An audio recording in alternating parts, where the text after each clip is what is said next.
Matam amada laikai amagi yum amada masin manau ani khak leirami.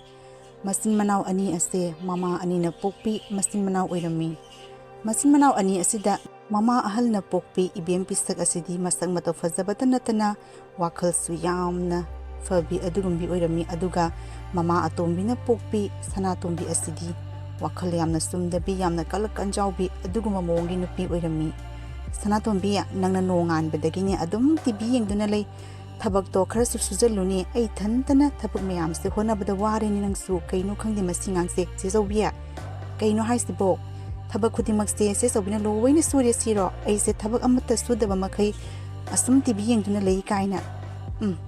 aduwairabadi hayengdagi tabak amata suroi tabak khudimak se sobina lowai aina haibadi nupi ama oirabadi ne maramuk patamgadabani tabak to surabadi hayeng nangna yum pala matungda tabak to suningdrabadi adugine hainabi dum tamgedaba nangi fanabagi damakta haibani tabak budi aina sukibada karisu leba tabak natine nanaw o tabak suningdaba ikoidini adum tabak sudana ne lege maramokpi se sobiga hoi manaba yadida aduna tabak kudimakto se sobi oina suro asi hairam laga manaw nupi atombi hadawa sauraduna imungda sangkirami matam ni masingang se wa amata fazana ngang wadana intinjana khuma oyeba apaba ngang sudum phatana khali kari ngang no khangdini mawong amani ni sanatombi se matam kharani leiraba matungda hairibi mase ahan ado yamna ina kera khunba mathanta pokpani pa amagi yumda mase ado thazarami mase aduna yum paliba imung ado nipa se mathanta pokpa amadi sahi khara satle adubu ibem pisapu yamna luna sana tawzaba aduguma mawongi nipa oirami nipa ase sahi sasarabasu yamna gyan taba amadi ibem pisapu yamna luna sana tawrami karino nangna nongan bari thabak adum hona duna le ngahak tang su phamdani inak siga wari watai ro khara sana sini yum siga miga yamna leitabani ithanta isu tawpham khangdi adum thabak su duna le karino pino khangdi ado nangi sa se ondongna hawre ibem pisak phagi nuti norok tani ondongna hawre sa se tabak to tamang ngahak tang dinang buwari sanasi haibani kaino nongan badigi adum tabak suduna le kari nupi no khangdi sudrabadi kaino imung manung thabain khang mayam se suragani nupi akhoi gi ne matam le libase aidi ne mina subangai base onthongna hainadi hanadagi hona ne imung manung thabain khang sunomduna isa se silhanna leiba asimu nungai ba nium sude sudrabadi karam tawni adubu haiba tabak to khara komna bigi damakta aina minayam thamse abisnang na yade tawriba asuk saukraba aigi inkol barisina thandana thabang mayam subada wadrabro mi ama thamsini nangbo karigi mi thamga doribano aremada paisa da mingonda pithok targi sarupadi aingondo ina piu kari kanaba kari leiba thabang nusibo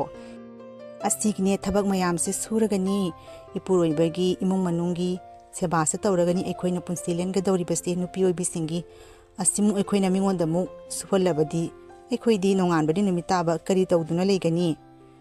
tabak pudi tabak ado kari wari no sana gadori sibo tamo manak phamaga as wari di wari gadani itandane wari do kana adano liga dori besi khangdi nang sum tabak ni leikre khangde da aina sahi ga khara chat pasi ga ko se po horo pasi ga ingon daga nushi drabra khangde nangi mong matause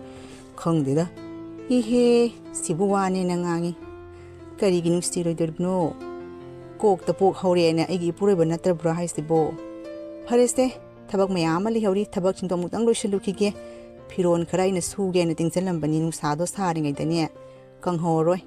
nusa lengi da phiron singdo sunam tang lo shilukige adu ni adu urabra hauzik ta kai shum leitaba tabak ni hairamaga amuk phiron suni adu gani abaina sauni singai hak tang phamina dana wari watai sanaba siga do punsi sigana thabuk ni adum suduna le ai di tawhum di khangda bani na sa khara thak ithan tamu sei khara ngang kang de da ibem pisak nang matause yare se ngang babu hauradine lepkani haiba khangdaba nangi mong matause tankhre thabang mayam dom tang lo shilukige adugane prapra lagane nangi wari batai do sanarasi yarabro kaidu pai tawni yadrasu yawata bani ne solo lo shanjawro na thodo aiju kaidu pai tawni ngahak tang phamaga isai ngangbara karino thanda wa ngangbara kaino taw taina pani machine piji subasina tawnu aibasu yade khangdeda mitta isam tangsu urabadi khara su phaba hek hairuni mana tawbina balite ashinabu khangdini tankhre da ko Matam lenbasu sina awabamnine mi leitrabadi phana nungaiba sana lupa phapung hiptunasu tobong khangdin tawrise Matam kharani leirabagi tongda hairibi mache chaubi ibem bisak ado mayumda leiba laklami che chaubiya asnoigine yum phajaba sabadagi aine noi yum amtang udri yamna phajena hai mana phabadi phajeye ado nangbu satningbrane satninglabadi hayeng aina hanbada aiga puna satkrase kharani ada leinabagi nabai dusu mathanda tobam khangde aiga punna ada kharani leirusidana asumna ibem bisak aduna magi manaw nupi Sanatombi ado mayumda kharani leirusi haiduna magi mayum aduda uduna makhoi ani lakhirami Sanatombi adudi hanadagi hauna mabuksel phattabi asegi phajaba nungaiba sindo kalakan jawbi aduguma mawongi nupi oirami Sanatombi asna asumna khalami haima kaya ta fasakraba yumno kaino ningthongna kari heludunu ningthau konungna kari heludunu ba khoiche sobi marai bakse thongna phakre da ko ni pa se sahi sarasu yungni imung manung se kaya ta fazariba asiga bule da bu kari gi nungai roi doino ba as thongna kalakhre da ko aiya as ai gi rai bakse ga sum ga thodi ni ai thongna nungai na leirani da ko sahi saruba su asingu mani pa da bule da kari gi wa doino itai du su yamna phayena tai as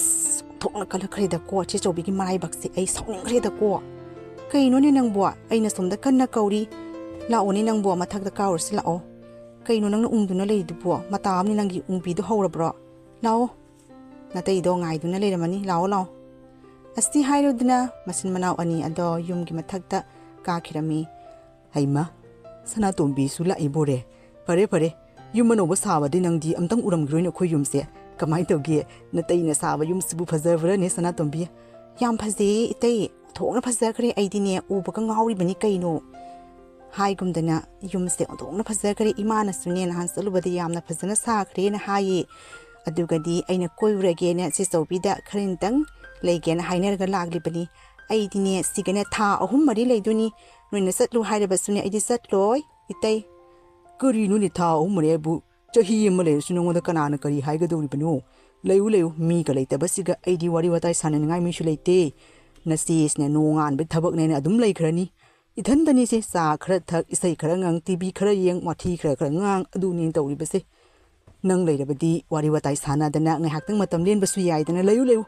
chahi ani ahum lei thoju kanam karim hayu dani bi ma phagi nate lakte ni noi di amatta aina satkra dasna chen amta pupide tawri ba adum na khra launi aduni itai hoisu ningdana yumsu ningdana aina se sobida salurage haidun hekta la abani se sobina di puge ka haipoteda aina ni ikai khangdana ni se sobi noi jumano ba sabadu yengi haidaka ni lagli bani tai Sanatombi ya pharese natai gana khoyani wari sanaramo aine thabain khang kra lusalukhige wangang ba pam khraboni na khoi ani ne wari watai sanaramo aine sa ising thongna bagi tawrukhige ko phare natai gane ngai haktang wari sanaramo ai thabak lusalukhige asti haram laga masti ado imung manungi awat pa thabak sing ado lusaluna bagi damakta thokirami somdana Sanatombi amadi magi matai aduga wari watai sanarami aduni ne Sanatombi ado ima di kaishu thoidokpa anayag ya haudina ko aina satkada sune nasisna yade toriba yum sangamu waisina bu khangdi ne tawrise ima budi kishum thoidokpa ta haudida itai adum li hauri phare anayag pu yaudrabadi hauzik kan signi paisa phana pairasna anayag yaurabadi karinda nungai ningai leiti akoi tawrisini se hidak ne yomene tawrise hauzik tagi adu nangna lepaga wari sanabase karino ozana satra da wahang hang dumai undu nungai te lao se swaida phamola koirunu ni karino hi nang yum gumbani nang si koi na phamune se ginak siga ado nangbu akhoi yum sig leibase nungai brani ha khangdeda aina sarami yum se phajabra karam to gyabna tai gi yum se phajai tai nga sai dagi thagali mata adum me hangduna le kayar khana thagot khoge phajai ning thau konung dagi hena phajai aduna bu tha ahum mari leurage tuna ai lagli base udroi tai tan baga yaroi ko ai di leiga dori bani kanu anu tan ga dori banun he nangna ni haneng makanda han ko kanam karim hage da banati ado yumda noi mana yaragani dana ai di leyu hari mi ai na ngang ba tabi na ba mi leitana wari bani tana che da pha na wari libda awabni khanara bani nang bo haima loi he ai budi kari su kai de da itei na ngang mangi loi ni hetarage ai su wa ngang ka pam khraponi yumda ga imana ni ngangi bani ngono wa ngangi na aduni wari watai sanaragane ko anayek amadi awaba ga se kaw bani ni noi bu khangabro haima ꯀꯔꯤꯅꯣ ꯌꯦꯡꯎꯅꯦ ꯆꯥꯅꯕꯅꯤ ꯀꯥꯏ ꯇꯧꯔꯤꯁꯤꯅ ꯑꯣꯟꯊꯣꯛꯅꯅꯦ ꯑꯍꯥꯎ ꯄꯣꯠ ꯉꯥꯛꯇꯅꯤ ꯑꯩꯈꯣꯏ ꯏꯆꯦ ꯆꯧꯕꯤꯁꯤꯗꯤ ꯀꯩꯅꯣꯅꯦ ꯅꯤꯡꯊꯧ ꯀꯣꯅꯨꯡꯗ ꯂꯩꯕꯒ ꯆꯞ ꯃꯥꯟꯅꯔꯦ ꯃꯍꯥꯔꯥꯅꯤꯗꯧꯅ ꯑꯁꯨꯛ ꯂꯥꯏꯕꯛ ꯐꯕꯤꯁꯤꯗꯤ ꯑꯩꯒꯤ ꯏꯔꯥꯏꯕꯛꯇ ꯊꯣꯛꯑꯣꯏꯅꯦ ꯇꯧꯔꯤꯁꯦ ꯀꯩꯅꯣ ꯆꯥꯅꯕꯒꯤ ꯃꯊꯦꯜ ꯃꯀꯣꯏ ꯃꯌꯥꯝꯁꯤꯅ ꯑꯣꯟꯊꯣꯛꯅ ꯌꯥꯝꯈ꯭ꯔꯦ ꯀꯥꯟꯅꯗꯦꯗ ꯊꯥ 3-4 ꯂꯩꯒꯦ ꯂꯥꯛꯄꯅꯤ ꯃꯁꯤꯗꯤꯅꯦ ꯆꯍꯤ ꯑꯃ ꯂꯩꯊꯣꯛꯀꯦ ꯀꯔꯤꯒꯨꯝꯕ ꯌꯨꯝ ꯑꯁꯤꯗ ꯑꯩꯅ ꯈꯪꯗꯦꯗ ꯑꯩꯅ ꯈꯜꯂꯤꯕꯁꯦ ꯑꯣꯏꯗꯣꯏꯔ ꯑꯣꯏꯔꯣꯏꯗ꯭ꯔꯥ ꯌꯨꯝ ꯑꯁꯤꯗꯒ ꯑꯩꯒꯤ ꯄꯨꯟꯁꯤꯒꯤ ꯂꯩꯕ ꯐꯪꯂꯕ ꯑꯣꯟꯊꯣꯛꯅ ꯅꯨꯡꯉꯥꯏꯔꯅꯤꯗꯀꯣ ꯑꯁꯨꯝꯅ ꯃꯆꯦ ꯆꯧꯕꯤ ꯏꯕꯦꯝ ꯕꯤꯁꯛ ꯑꯗꯨꯅ ꯃꯄꯨꯔꯣꯏꯕ ꯑꯃꯗꯤ ꯃꯥꯒꯤ ꯃꯅꯥꯎꯅꯨꯄꯤ ꯁꯅꯥꯇꯣꯝꯕꯤ ꯑꯗꯣ ꯃꯊꯦꯜ ꯃꯀꯣꯏ ꯅꯤꯡꯊꯤꯅ ꯊꯣꯡꯗꯨꯅ ꯁꯦꯕꯥ ꯇꯧꯔꯝꯃꯤ ꯁꯅꯥꯇꯣꯝꯕꯤ ꯀꯔꯤ ꯍꯥꯞꯄꯧꯒꯦ ꯆꯥꯎꯍꯦ ꯆꯥꯅꯤꯡꯕ ꯆꯥꯎ ꯅꯆꯦꯁꯦ ꯊꯣꯡꯕꯗꯤ ꯍꯩꯕꯅꯤ ꯊꯥꯒꯠꯄꯒꯤ ꯅꯠꯇꯦꯍꯦ ꯅꯠꯇ꯭ꯔꯅꯦ ꯑꯁꯨꯝꯕꯅꯤ ꯇꯩ ꯏꯆꯦꯁꯦ ꯊꯣꯡꯕꯕꯨꯗꯤ ꯍꯩꯕꯅꯤ ꯑꯗꯣ ꯌꯥꯔꯅꯤꯗ ꯑꯩ ꯂꯣꯏꯅ ꯑꯣꯛꯑꯦ ꯏꯆꯦ ꯅꯪꯁꯨ ꯆꯥꯔꯣ ꯑꯩꯕꯨꯗꯤ ꯌꯥꯔꯅꯤ ꯀꯣꯛꯂꯦ ꯂꯣꯏꯅ ꯌꯥꯔꯅꯤ ꯐꯔꯦ ꯑꯗꯨ ꯑꯣꯏꯔꯕꯗꯤ ꯑꯩꯃꯨꯛ ꯆꯥꯅꯕꯒꯤ ꯇꯧꯔꯨꯈꯤꯒꯦꯀꯣ ꯅꯣꯏ ꯑꯣꯛꯂꯕꯅꯤꯅ ꯐꯔꯦ ꯁꯅꯥꯇꯣꯝꯕꯤ ꯁꯦ ꯑꯁꯤꯒꯤ ꯔꯨꯝꯁꯤꯒ ꯅꯪ ꯇꯨꯝꯂꯣ ꯑꯗꯣ ꯃꯊꯧ ꯇꯥꯔꯕꯁꯨ ꯑꯩꯉꯣꯟꯗ ꯍꯦꯛꯇ ꯀꯧꯔꯛꯎꯀꯣ ꯐꯔꯦ ꯑꯩꯁꯨ ꯉꯥꯏꯍꯥꯛ ꯄꯣꯊꯥꯔꯨꯈꯤꯒꯦ ꯑꯁꯤ ꯍꯥꯏꯔꯝꯂꯒ ꯃꯆꯦ ꯑꯗꯣ ꯍꯤꯞꯂꯨꯅꯕꯒꯤꯗꯃꯛꯇ ꯃꯥꯒꯤ ꯔꯨꯝꯗ ꯆꯪꯈꯤꯔꯝꯃꯤ ꯀꯩꯅꯣ ꯈꯪꯗꯦ ꯑꯣꯟꯊꯣꯛꯅ ꯅꯨꯡꯉꯥꯏꯈ꯭ꯔꯦ ꯌꯨꯝ ꯑꯁꯤꯅ ꯐꯖꯔꯤꯕ ꯑꯩꯒꯤ ꯔꯨꯝꯅꯤ ꯀꯥꯏꯅ ꯇꯧꯔꯤꯁꯤꯅ ꯑꯣꯟꯊꯣꯛꯅ ꯐꯖꯈ꯭ꯔꯦ ꯑꯣꯟꯊꯣꯛꯅ ꯆꯥꯎꯈ꯭ꯔꯦ ꯀꯥꯟꯅꯗꯦ ꯌꯨꯝ ꯑꯁꯦ ꯑꯩꯅ ꯄꯨꯟꯁꯤꯒꯤ ꯑꯩꯒꯤ ꯑꯣꯏꯅꯕꯒꯤ ꯁꯤꯜꯂꯒ ꯂꯣꯏꯔꯦ ꯀꯩꯅꯣ ꯃꯤꯁꯨ ꯂꯩꯄꯣꯠꯇꯦ ꯑꯩꯅ ꯃꯇꯝ ꯑꯃꯗ ꯍꯩꯈꯤꯕ ꯄꯣꯠꯁꯦꯝ ꯌꯥꯗꯨꯗꯣ ꯃꯇꯥꯡ ꯑꯁꯤꯗ ꯁꯤꯖꯤꯟꯅꯔꯒꯦ ꯑꯗꯨꯒ ꯃꯇꯩ ꯃꯅꯥꯎꯁꯦ ꯀꯥꯏꯅꯍꯜꯂꯒꯅꯦ ꯌꯨꯝ ꯑꯁꯤꯗ ꯑꯩꯅ ꯃꯍꯥꯔꯥꯅꯤꯗꯧꯅ ꯄꯥꯜꯂꯒ ꯂꯣꯏꯔꯦ ꯁꯅꯥꯇꯣꯝꯕꯤ ꯑꯗꯨꯒꯤ ꯃꯃꯣꯟꯗ ꯌꯨꯝ ꯑꯗꯨꯕꯨ ꯃꯥꯒꯤ ꯑꯣꯏꯅꯤꯡꯕꯒꯤ ꯐꯠꯇꯕ ꯋꯥꯈꯜ ꯆꯪꯂꯝꯃꯤ ꯑꯁꯨꯝꯅ ꯁꯅꯥꯇꯣꯝꯕꯤ ꯑꯗꯨꯅ ꯃꯆꯦ ꯑꯃꯗꯤ ꯃꯇꯩ ꯑꯗꯣ ꯂꯩꯇꯕ ꯇꯥꯟꯖꯥ ꯌꯦꯡꯗꯨꯅ ꯃꯈꯣꯏ ꯑꯅꯤꯒꯤ ꯔꯨꯝꯗ ꯂꯥꯛꯇꯨꯅ ꯍꯥꯏꯔꯤꯕ ꯃꯥꯅ ꯃꯇꯝ ꯑꯃꯗ ꯇꯝꯈꯤꯕ ꯄꯣꯠꯁꯦꯝ ꯌꯥꯗꯨ ꯃꯟꯇ꯭ꯔ ꯑꯗꯣ ꯁꯤꯖꯤꯟꯅꯅꯕꯒꯤ ꯊꯧꯔꯥꯡ ꯇꯧꯔꯝꯃꯤ ꯐꯃꯨꯡꯅꯤ ꯀꯥꯏꯅ ꯇꯧꯔꯤꯁꯤꯅ ꯌꯦꯡꯉꯨꯅꯦ ꯀꯌꯥꯇ ꯃꯣꯜꯂꯤꯅꯣ ꯆꯣꯡꯈꯠꯅꯕ ꯁꯥꯟꯅꯕꯗ ꯑꯣꯟꯊꯣꯛꯅꯅꯤ ꯃꯣꯟꯈ꯭ꯔꯦ ꯑꯁꯨꯛ ꯅꯨꯡꯉꯥꯏꯕ ꯄꯨꯟꯁꯤꯁꯤꯕꯨ ꯆꯦ ꯆꯧꯕꯤꯅ ꯂꯩꯕ ꯄꯛꯇꯦꯗ ꯑꯩꯒꯨꯝꯕꯤ ꯁꯅꯥꯇꯣꯝꯕꯤꯅ ꯂꯩꯒꯗꯕ ꯌꯨꯝꯕꯥꯟ ꯀꯩꯕꯥꯟꯅꯤ ꯀꯥꯟꯅꯗꯦ ꯑꯩꯒꯤꯅꯦ ꯃꯟꯇ꯭ꯔꯗꯣ ꯁꯤꯖꯤꯟꯅꯔꯒ ꯏꯇꯩꯒ ꯏꯆꯦꯒ ꯀꯥꯏꯅꯍꯜꯂꯒ ꯌꯨꯝ ꯑꯁꯤꯗ ꯑꯩꯅ ꯃꯍꯥꯔꯥꯅꯤꯗꯧꯅ ꯄꯥꯜꯂꯒ ꯂꯣꯏꯔꯦ ꯇꯥꯟꯖꯥ ꯑꯗꯨꯝ ꯆꯥꯔꯦ ꯏꯇꯩꯁꯨ ꯂꯩꯇꯦ ꯏꯆꯦ ꯆꯧꯕꯤꯁꯨ ꯆꯥꯛꯈꯨꯝꯗ ꯆꯥꯛ ꯊꯣꯡꯂꯤꯃꯤꯅ ꯆꯤꯟꯅ ꯂꯩ ꯇꯥꯟꯖꯥꯁꯦ ꯃꯥꯡꯍꯟꯕ ꯌꯥꯗꯦ ꯑꯩꯅ ꯍꯩꯔꯛꯄ ꯃꯟꯇ꯭ꯔꯗꯣ ꯍꯦꯛꯇ ꯃꯁꯤꯗꯤ ꯃꯇꯩ ꯃꯅꯥꯎꯒꯤ ꯔꯨꯝ ꯑꯁꯤꯗꯅꯦ ꯊꯥꯖꯤꯜꯂꯝꯃꯒꯦ ꯑꯗꯨꯒ ꯀꯥꯏꯅꯍꯜꯂꯒ ꯌꯨꯝ ꯑꯁꯤꯗ ꯑꯩꯅ ꯃꯍꯥꯔꯥꯅꯤꯗꯧꯅ ꯅꯨꯡꯉꯥꯏꯅ ꯄꯥꯜꯂꯒ ꯂꯣꯏꯔꯦꯗꯅ ꯀꯥꯟꯅꯗꯦ ꯆꯥꯟꯁꯁꯦ ꯃꯥꯡꯍꯟꯕ ꯌꯥꯗꯦ ꯆꯦ ꯆꯧꯕꯤ ꯂꯥꯛꯇ꯭ꯔꯤꯉꯩꯗꯅꯦ ꯄꯨꯂꯞ ꯃꯟꯇ꯭ꯔꯁꯦ ꯍꯦꯛꯇ ꯀꯥꯞꯁꯤꯜꯂꯝꯃꯒꯦ ꯃꯁꯤꯗꯤ ꯑꯁꯨꯝꯅ ꯁꯅꯥꯇꯣꯝꯕꯤ ꯑꯗꯨꯅ ꯃꯆꯦ ꯑꯃꯗꯤ ꯃꯇꯩ ꯂꯩꯇꯕ ꯇꯥꯟꯖꯥ ꯌꯦꯡꯗꯨꯅ ꯃꯈꯣꯏ ꯑꯅꯤꯒꯤ ꯔꯨꯝꯗ ꯇꯨꯃꯤꯟꯅ ꯂꯥꯛꯇꯨꯅ ꯍꯥꯏꯔꯤꯕ ꯄꯣꯠꯁꯦꯝ ꯌꯥꯗꯨ ꯃꯟꯇ꯭ꯔ ꯑꯗꯣ ꯂꯥꯏ ꯐꯗꯕꯤ ꯑꯃꯗ ꯊꯕꯛꯇꯣ ꯇꯧꯁꯤꯟꯗꯨꯅ ꯃꯈꯣꯏ ꯑꯅꯤꯅ ꯇꯨꯝꯂꯤꯕ ꯃꯣꯝꯄꯥꯛ ꯑꯗꯨꯒꯤ ꯃꯈꯥꯗ ꯃꯟꯇ꯭ꯔ ꯑꯗꯣ ꯁꯣꯟꯗꯨꯅ ꯂꯥꯏꯊꯕꯤ ꯑꯗꯣ ꯊꯅꯝꯃꯤ ꯃꯥꯒꯨꯝꯕꯤ ꯏꯁꯨ ꯏꯔꯥꯡ ꯈꯪꯗꯕꯤ ꯃꯤꯅꯥꯏ ꯅꯨꯄꯤ ꯃꯥꯒꯨꯝꯅ ꯂꯩꯒꯗꯕ ꯌꯨꯝ ꯅꯠꯇꯦ ꯁꯅꯥꯇꯣꯝꯕꯤ ꯑꯩꯅ ꯂꯩꯒꯗꯕꯅꯤ ꯀꯥꯟꯅꯗꯦ ꯆꯦ ꯆꯧꯕꯤ ꯂꯥꯛꯇ꯭ꯔꯤꯉꯩꯗ ꯄ꯭ꯔꯞ ꯆꯠꯍꯧꯔꯒꯦ ꯌꯦꯡꯕ ꯇꯥꯏꯅꯦ ꯑꯩꯒꯤ ꯃꯟꯇ꯭ꯔꯁꯦ ꯊꯕꯛ ꯇꯧꯕ꯭ꯔꯥ ꯇꯧꯗꯕ꯭ꯔꯥ ꯍꯥꯏꯕꯗꯣ ꯄ꯭ꯔꯞ ꯆꯠꯍꯧꯔꯒꯦ ꯀꯥꯟꯅꯗꯦ ꯑꯁꯤ ꯍꯥꯏꯔꯝꯂꯒ ꯁꯅꯥꯇꯣꯝꯕꯤ ꯑꯗꯣ ꯃꯆꯦ ꯑꯃꯗꯤ ꯃꯇꯩ ꯂꯩꯇꯕ ꯇꯥꯟꯖꯥ ꯌꯦꯡꯗꯨꯅ ꯊꯕꯛ ꯑꯗꯣ ꯇꯧꯁꯤꯜꯂꯝꯂꯒ ꯄ꯭ꯔꯞ ꯊꯣꯛꯈꯤꯔꯝꯃꯤ ꯃꯇꯝ ꯈꯔꯅꯤ ꯂꯩꯔꯕꯒꯤ ꯇꯨꯡꯗ ꯏꯈꯪ ꯈꯪꯍꯧꯗꯅ ꯅꯣꯡꯃ ꯃꯆꯦ ꯑꯃꯗꯤ ꯁꯨꯡꯁꯥꯎ ꯁꯥꯎꯗꯕ ꯃꯇꯩ ꯑꯗꯣ ꯌꯥꯝꯅ ꯀꯟꯅ ꯈꯟꯅꯔꯝꯃꯤ ꯑꯩꯅꯒꯤ ꯅꯁꯛꯁꯦ ꯁꯨꯡꯌꯦꯡ ꯌꯦꯡꯅꯤꯡꯗꯦꯅꯦ ꯏꯕꯦꯝ ꯕꯤꯁꯛ ꯆꯠꯈ꯭ꯔꯣ ꯆꯠꯂꯣ ꯀꯔꯤꯒꯤꯅꯣ ꯅꯪꯅ ꯉꯥꯏꯍꯥꯛ ꯆꯣꯀꯣ ꯉꯥꯡꯉꯤꯁꯤꯕꯣ ꯀꯩꯅꯣ ꯇꯧꯔꯤꯁꯤꯕꯣ ꯑꯁꯨꯛ ꯀꯨꯏꯕ ꯅꯣꯡꯃꯇ ꯑꯩꯒꯤ ꯃꯊꯛꯇ ꯑꯗꯨꯝ ꯉꯔꯪ ꯉꯪꯈꯠꯅ ꯋꯥ ꯉꯥꯡꯗꯕ ꯅꯪꯅ ꯍꯟꯗꯛ ꯈꯔꯅꯤꯁꯦ ꯑꯩꯒꯤ ꯏꯁꯛ ꯎꯔꯒ ꯀꯔꯤꯒꯤꯅꯣ ꯅꯪꯅ ꯍꯦꯛ ꯈꯟꯅꯕ ꯍꯧꯔꯤꯁꯤꯕꯣ ꯋꯥ ꯑꯃꯇ ꯉꯥꯡꯅꯕ ꯌꯥꯗꯦ ꯀꯔꯤ ꯇꯧꯔꯕꯅꯣ ꯈꯪꯗꯦꯅꯦ ꯏꯕꯣ ꯑꯩ ꯀꯩꯝꯇ ꯈꯪꯗꯦ ꯅꯪꯒꯤ ꯅꯁꯛꯁꯦ ꯎꯔꯒ ꯌꯥꯝ ꯁꯥꯎꯅꯤꯡꯉꯦ ꯀꯔꯤꯒꯤꯅꯣ ꯈꯪꯗꯦ ꯅꯪꯅꯦ ꯈꯔꯅꯤ ꯀꯗꯥꯏꯗꯅꯣ ꯆꯠꯈ꯭ꯔꯣ ꯅꯠꯇ꯭ꯔꯕꯗꯤ ꯅꯨꯃꯤꯠ ꯈꯨꯗꯤꯡꯒꯤ ꯈꯟꯅꯕ ꯇꯥꯔꯦ ꯑꯩꯕꯨ ꯋꯥꯔꯧꯅꯨ ꯑꯩꯅꯦ ꯈꯣꯏꯔꯥꯡ ꯈꯣꯏꯁꯥꯎꯅꯩ ꯅꯪ ꯃꯁꯛꯁꯦ ꯎꯔꯒ ꯁꯨꯡꯌꯦꯡ ꯌꯦꯡꯅꯤꯡꯗꯦ ꯍꯥꯏꯕꯅꯤ ꯆꯠꯈ꯭ꯔꯣ ꯆꯠꯂꯣ ꯌꯨꯝ ꯑꯁꯦ ꯊꯥꯗꯣꯛꯇꯨꯅ ꯆꯠꯈ꯭ꯔꯣ ꯑꯩꯅ ꯇꯧꯕ ꯖꯥꯗꯨ ꯃꯟꯇ꯭ꯔ ꯄꯣꯠꯁꯦꯝ ꯌꯥꯗꯨꯁꯦ ꯊꯕꯛ ꯀꯥꯟꯅꯔꯦꯗꯅ ꯑꯩꯅ ꯇꯧꯕꯗꯕꯨ ꯄꯥꯟꯗꯕ ꯀꯥꯏꯌꯦ ꯍꯧꯖꯤꯛꯇꯤ ꯏꯇꯩꯒꯤ ꯍꯥꯏꯕꯗꯤ ꯌꯨꯝ ꯑꯁꯤꯒꯤ ꯃꯍꯥꯔꯥꯅꯤꯗꯣ ꯑꯩꯅ ꯑꯣꯏꯗꯣꯔꯦꯅ ꯀꯌꯥꯅꯤ ꯑꯁꯨꯝꯅ ꯃꯇꯝ ꯈꯔꯅꯤ ꯂꯩꯔ ꯃꯇꯨꯡꯗ ꯎꯅ ꯃꯅꯥꯎꯅꯨꯄꯤ ꯑꯗꯨꯅ ꯏꯔꯥꯏ ꯂꯥꯏꯅ ꯃꯇꯩ ꯑꯗꯨꯕꯨ ꯐꯥꯔꯒ ꯃꯆꯦ ꯑꯗꯣ ꯌꯨꯝꯗꯒꯤ ꯇꯥꯟꯊꯣꯛꯈꯤꯔꯝꯃꯤ ꯃꯅꯥꯎꯅꯨꯄꯤ ꯑꯗꯨꯅ ꯍꯥꯏꯕ ꯈꯨꯗꯤꯡꯃꯛ ꯃꯇꯩ ꯑꯗꯣ ꯂꯣꯏꯅ ꯇꯧꯔꯝꯃꯤ ꯃꯆꯦ ꯑꯗꯣ ꯀꯔꯤꯅꯣ ꯇꯧꯔꯤꯕꯁꯤ ꯍꯥꯏꯕꯗꯣ ꯈꯪꯗꯦ ꯁꯅꯥꯇꯣꯝꯕꯤ ꯅꯪꯅ ꯌꯥꯝꯅ ꯂꯥꯏꯅ ꯏꯕꯨ ꯌꯨꯝ ꯑꯁꯤꯗꯒꯤ ꯇꯥꯟꯊꯣꯛꯑꯦꯀꯣ ꯅꯪꯒꯤ ꯃꯑꯣꯡ ꯃꯇꯧ ꯑꯁꯦ ꯑꯩ ꯑꯁꯨꯝ ꯇꯧꯔꯝꯒꯅꯤ ꯍꯥꯏꯕ ꯈꯪꯗꯦ kaya tangamiba angang no yengu natay asiga nang na kari taksin na ibu yum masde tanthokna basiliba ni nang afabo oire ko angang nang afabo oire haisini yum masde nang na yum masinang gi oining liba toriba namakto nang isole lemna khakmangoye tawna bi sin tv as masigi nu pise onthokna ngangkhre moi tamo masigi minai nu pise yang na tanthoko kari no ngasai de imana ngangi mas nang adum yingduna lei habni tanthoko habni tamo nang bo sakta se onthokna yingning khidre aina hairi basni minai nu pise yum asdegi masagan la aga tanthoko praba tanthoko mana ngangi basni nang adum taduna lei kagino nangi nu shirebi nangi nu pise ga mana ngangi bas nang dum taduna lei ba minai nu pise masamana sala aga yum asi tanthoko haibni nang bo adum yingduna lei habni tamo nang bo sakta se nu shikidre ikai khangdabi tala su satabi nu pise mi nang asai na sat khro haire bu satieba ase tamo sinamu masagando lakna pain sing lebadi nang nungai roido sat khro satlo phasna hairi ngai da natrabadi nang kaya afaba oiroi sat khro haibani sakta asiga ikai na khangdriba mi gi mayum da mayum ni kaina somda itai sinabu thawa sabitre aduga man ikai khangda dawna dum national lai ayoridin hana sat khrani ikai khangda bise yenginde sat khro salo hey ikai khangda bi ngasai de tali bas tat kani sum khangdi salo ne nasak tu yening di ne phajana haiba satrabadi nang chat khro salo kaino nang torisi bo kaino thado haibane yumas dei kadai da ibu tan ga dori bano ngaur bra khangdi masini pase aina haiba wa mata ta de sana tum bi wa tam ta ei taning de amuk hana yumas da ne nang lakanu nasak to sung yening de nangi nasak che uraga yam saungni kaigino khangdi sat khro salo nasi dagidi sana tombi se aigi yumasigi nupini kaino haisibo ngaur bra khangdi ni aigi kari iralo nangna yumas dagi ibu tanthokli basi phare mathamna soidena ahongba purakani aina bulandrabadi nongmadi soidena nang aigi makhongda changlakani ko nang phare ai satlage nangna talibana yumas da ai leiraroye amukhana leiraroye ai satlage nang sumna sana tombi aduna mantra sinaduna matei manau ani ado kaina halaga masti ado sauduna yum adudagi satkirami satke sanu sakta anu pe sujeni yeningdi karigino khangdi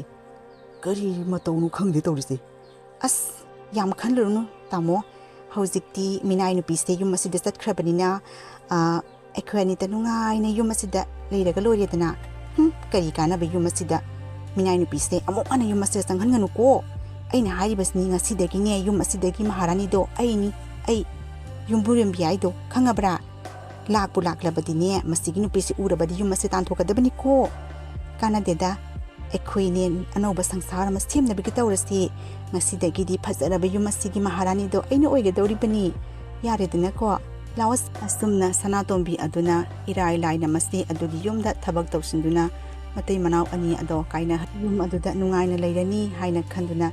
matei adubu fanabagi damakta honarami adubu nongmadi hairiba masti aduna mathawai nungai traduna kaptuna leiringai da ikhang khangaudana masti adugi mamangda masti aduga masak sab manarabi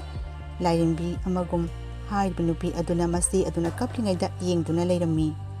karigino nangna kaplibadi nangdi yamna pangina nangi nanaw nupiduna nangbo kya laina yumas dege tanthoraga nangna siga kaptuna leiribanine nangmu pangbasti leiramoye karigi kaplibano yum amadi nangi na puroiba do fatrabi nangi nanaw nupi adudi makutagi kangi haigidi letengai siga laktuna kaptuna leiri kanano nangbo mataw karamna egi awaba wari sindo nang khanglibano egi masak sab mane aidi nangbo masak khangdi mataw karamna nang wari singse khanglibano kanano nangbo ai khangdi nangbo karamna khangadorige aidi nangi awanungai khudingda nanga amata thanadana nangi manakta matam supada leibani aise nangi thawaini nangna wana kapaduga nangi awabado kaluragi haiduna thoraklibani nanaw nupi aduna nangi na puroiba do kya laina phariba nakhoi anina hipliba phabung aduda nanaw nupi aduna postem yadu tawsinduna nangi na puroiba adugi maphamda nangi nusidaba meeting tahalibani hojik satuna hairiba phabung aduda phumliba laifadabi ado lawthoktuna laifadabi ado mai thadu aduga ta nangi na puroiba do hanagi phibamda lakani thabak tawsinbadagi nangi na puroiba do adumna olibani hojik sumatam lairi satlo Kaptuna mata manghangganu. Napuroiba amadi yum ado fatrabi nanaunupi adugi makuttagi kanba ngamnabo hanau. Natrabadi yum amadi napuroiba ado mangba tari. Nangna waraga ina karamna yengadoribano. Satlo haibani kappano. Yum ado kanna nabigi tauriso. Yum adugi matik sabi yum birambidi nangni. Nanaunupi nate. Fatrabi nanaunupi adugi makuttagi. Yum amadi napuroiba ado kaluso. Aina haribasni matam leite prap satlo. Kaptuna asunbi amagum leigano. Thauna leigadabani. Nanaunupi do yum adudagi tanthoknabigi damakta. Aina haribase. Lai padabi ado satuna mai thadokluso. Asumna haribi thawai aduna thoroktuna ibem pisak adugi awaba ado matau karamna kokadagi haiduna ibem pisaki thawai ado thoroktuna ibem pisakta matau karamna yum ado kangani haiba wafam kudimak ibem pisakta taklami. Ibem pisaki thawai ado ibem pisakta wari likhong loina liduna tahalabagi tungda ikhang khangauduna hariba mafam adudagi thawai ado mangkhirami. Heima kadai mangkhrage kanade aigi yum amadi ipuroiba bukandaba yade aina sauri medan asumna leirabadi soidana fatrabi inaunupi aduna ipuroiba amadi yum mase manghanba tari hozmu satuna kandaba yade asi hairaduna ibem pisak ado mayumda prap lakhirami. Ibem pisak aduna asengba wari ado khanglabagi tungda magi rum aduda sangduna hairiba life adabi ado kadaida leigi haiduna Kui thirami mongpak puna mahaigatuna yenglabagi tungda hairiba manaunupi aduna losinduna thamlamba postem yadru tauraba lai phadabi ado fanglami. Haima kaya ta tongami ba angangno yengun he asigumba phatraba mantraga semana hairamdana yum asida laaga mana aigi punsi amadi yum asibu kaina bigi honaribani aibu thazadini kaya ta no yengun he masi ngangse hana digi hona mabu phattabani adubu asuk satina phattaba tawramgani haibase inga sita khangi haibani khangani ngasidi nangna aigi ipuroiba amadi yumbu mungi honariba ngasidi nang khangani abanang asumna manaunupi sanatombi aduna huranduna thamlamba posem yadu tawraba life adabi ado masi aduna koithi thirabagi tungda hairiba mongpak adui makhadagi fanglami. Tawngambiya sinthibiya ngasidi nang matau karamna yumasda leiba ngamge haibado aisu yenge nangna aigi ipuroiba ikhwainigi rumda sangamduna tawramba posem yadudo loina isu khangli yenge ba nangna kayani ipuroiba gunangi nakutta thammi haibado aisu yenge khangani do ngasidi nang asi hairaduna masi aduna haiba life adabi ado sanatombi amadi mapuroiba adugi mamangda poroktana mai thaduklami dabi ado hek mai tharabagi tungda mapuroiba ado hana dauna ibem bisapu nungsiba mawangda wangang sangang torami ibem bisa kari daurabagi nang isaw sauri badabo kari daurabagi haima kari tawni hage aikoigi tombi se yamna lam hile adunane aina ware iba kya ta tawnga mainu yengu manane yum asida aikoini marakta thabak toksilagani tamo bo ingondagi mundagi tawrami aikoigi sanatombi na ngamdra ikai khangdebi yenge nang ngasidi hey nang yum asde matong mana amu ana sangapa yaroi nangna aigi ipuroiba amadi yum ase mundagi tawradana khangani ngasidi nang satkhro salo na saktu yeningde amu na yum ase lakano isi chechobi ayam lan khre ei bomungta ngakpio aina tawkiba punamagto ei bomungta ngakpio chechobi ayam na lan khre ei bo yum ase tanthokpi gano ei bo matam kharani tang yum ase lehenbio chechobi ei bo tanthokpi gano chechobi nungsimbio chechobi karigi nungsiba nangumbi chintibi masigi punsi manghanba ngambi nasagando laaga ina singadoribani amung hana yum ase sangkano ikai khangdabi nangna aduk satina ngamngani haibase ei khangde amuna sangkano adugane ngasidagidi nangse egidamakta sikrabani khangabra asi hairamlaga masi ado manaunupi ado yum adude tanthoklabgi tungda yumda amuk sangkhirami manaunupi sanatombi adusu mana tawriba adugidamakta ikai nungsijanana kapkhirami aduga sanatombi ado masigi yum ado thadoktuna mayumda tumina hankhirami abu thazadini sanatombi asum tawrongani haiba angakpani ni aduni sepuna makseloi kauthokprikrada fattaba mang amani khalagane kawkrasi ado hayengdagidi aigi thabak loina thadoga tamoda matam pirani asumna matei manau ani ado nungsi chanana harau tayamna amuk yum aduda leiba hokhiram